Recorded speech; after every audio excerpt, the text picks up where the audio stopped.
السلام عليكم ورحمة الله وبركاته. مرحبا بكم معايا اليوم ان شاء الله فيديو جديد. غنقدم معكم واحد البريوش على شكل شهدة كيجي رائع خفيف. كنتمنى ان شاء الله تجربوه وتبارطاجيوه مع الاحباب. وقبل ما نبداو كالعادة غادي نبداو بالصلاة والسلام على رسول الله، اللهم صل وسلم على نبينا محمد. وان شاء الله غادي ندوزو المكونات وطريقة التحضير. يعني كي كتشوفوا كيجي خفيف، كيجي مفشفش، كيجي رائع. غندوزو ان شاء الله المكونات والطريقة في نفس الوقت. بالنسبة للمكونات عندي هنا 2 الكؤوس ديال الحليب، يعني تحاولوا ديروا الحليب شويه يكون دافي ما يكونش بارد، لان غادي نديروا الخميره خصو باش يتفاعل مع الخميره. يعني درنا 2 كؤوس ديال الحليب العبار بكأس ديال العنبه. درت نصف كأس من السكر سنيده، والخميره الفوريه او الخميره حبيبات، يعني لكم الاختيار. الخميره اللي بغيتو ديروها ديروها. يعني درت انا تقريبا واحد 10 غرام، وواحد كيس من السكر د الفانيلا. غادي نحاول نحرك ديك الخميره حتى تذوب مع الحليب مزيان مزيان. يعني كما قلت لكم، يعني ممكن تستعملوا اي خميره، يا اما حبيبات واما هاد الخميره المعجونه. غادي نخلط مزيان ديك الخميره يعني حتى تندمج لي مزيان مع السكر والحليب يذوبوا مع بعضياتهم. يعني كما قلت لكم ضروري ديروا الحليب يكون شويه دافي ما يكونش بارد. من بعد غادي نضيف واحد الكاس ديال الدقيق، وغادي نخلطو مزيان مزيان يعني مع داك الحليب والسكر سنيده والفاني والخميره. غنحاول نخلطهم مزيان يعني حتى يتخلطوا مع بعضياتهم، يعني باش يندمج لي داك الدقيق مع الحليب. وغادي ناخذ واحد الفيلم اليمونتير، وغادي نحاولوا نغطيوه ونخليوه حتى يعني يتفاعل واحد شويه، وندوزو ديك الساعه من بعد ان شاء الله باش نكملوا تتمه الوصفه.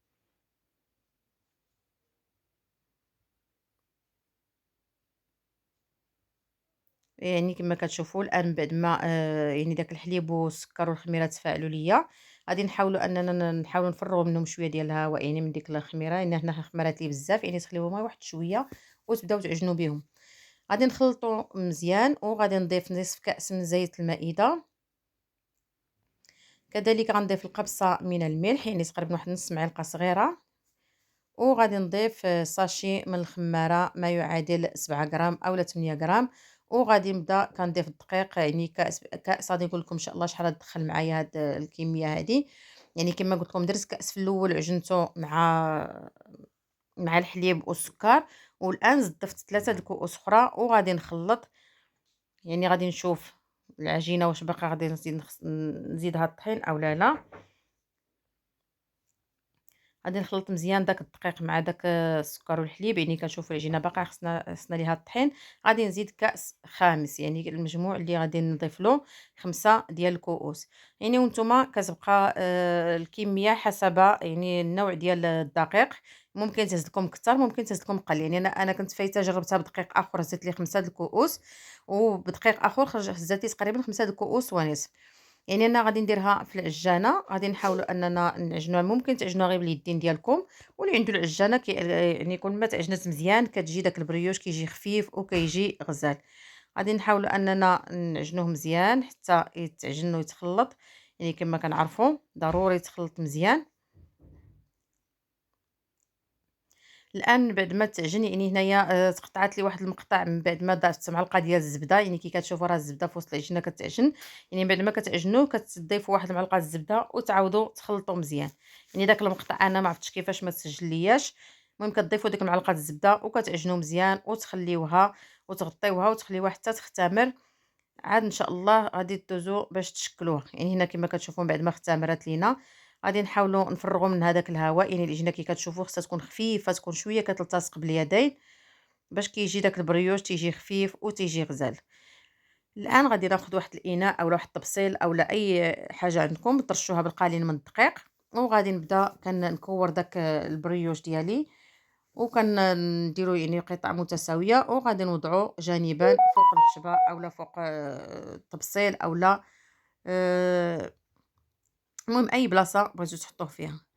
غادي نحاول انني كما كتشوفوا، يعني الا شفتوا العجين كتلتصق بزاف باليدين ديالكم كتحاولوا تستعملوا القليل من زيت المائده باش كدهنوا اليدين ديالكم ما تلصق لكمش العجينه فيها. يعني غادي نبدا كنشكل هكا كويرات، يعني بهذا الشكل هذا كيف ما كتشوفوا.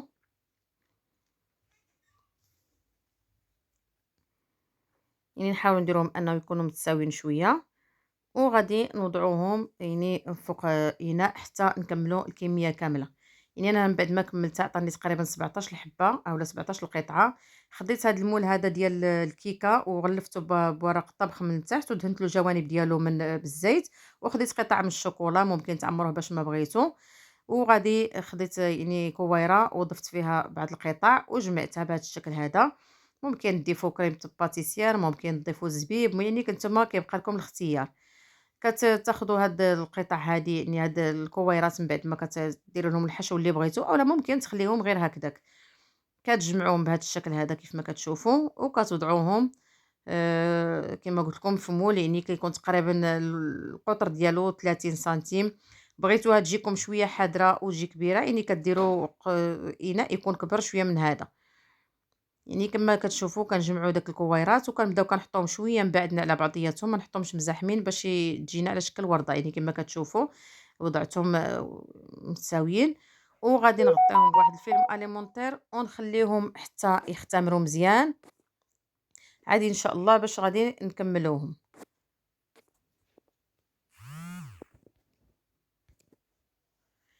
الآن كما كتشوفوا يعني غطيناهم بعد ما خمروا كما كتشوفوا كيحصلوا عليهم بهذا الشكل هذا.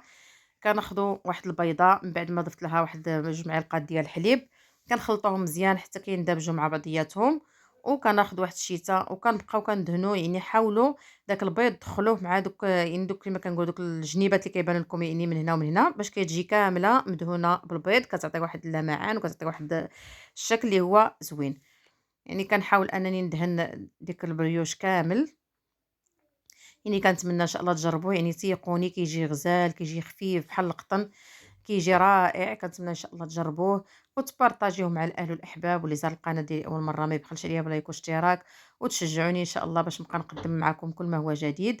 وكندهنوه كما كتشوفوا بهذا الشكل. كنتمنى تجربوه وتردوا عليا في التعاليق كي جاكم، يعني أنا كنقول لكم بأنه جا رائع وأروع مما يكون. كناخد هنايا رقائق اللوز أولا رقائق كاوكاو أولا الزنجلان أولا اللي بغيتو، وكترشوه من الوجه ديالو يعني كتزيين فقط، ممكن تخليوه غير هكداك. يعني أنا عندي متوفر رقائق اللوز رشيتهم به، وكندخلهم الفران كيطيبوا غير من التحت حتى كيطيبوا مزيان، عاد تنشعلوا عليهم شي شويه من الفوق تيتحمروا حتى كياخذوا داك اللون الذهبي، وغادي نتلاقى معكم من بعد ما يطيبوا. يعني كما كتشوفوا هذا هو الشكل ديالهم بعد ما طابوا كيجيو غزالين رائعين. وغادي نحاول نحيد داك الجانب ديال المول، يعني كديرهم هكا في مول كيتفتح كيجي ساهل باش انكم يعني ديمونطيوهم وتحيدوهم من المول. يعني كنتمنى ان شاء الله تجربوهم كما قلت لكم كيجيو غزالين غزالين بزاف، ديروهم الكوتي اولا تقدموهم مع الضيوف. وكنتمنى إن شاء الله تبارطاجيوهم يعني كما كتشوفوا كنبارك عليهم كيجيو يعني كما نعيا نوصف لكم ومن تجربوهم غادي تعرفوا يعني هاد الهضرة اللي كنقول لكم كيجيو خفافين بحال القطن. وكنتمنى إن شاء الله تجربوهم وما تبخلوش عليا بلايكات ديالكم وباشتراكات ديالكم. وإن شاء الله غادي نقدّم معاكم يعني أي حاجة بغيتوها كتخليوها لي إن شاء الله في التعليق وغادي نقدّمها معاكم.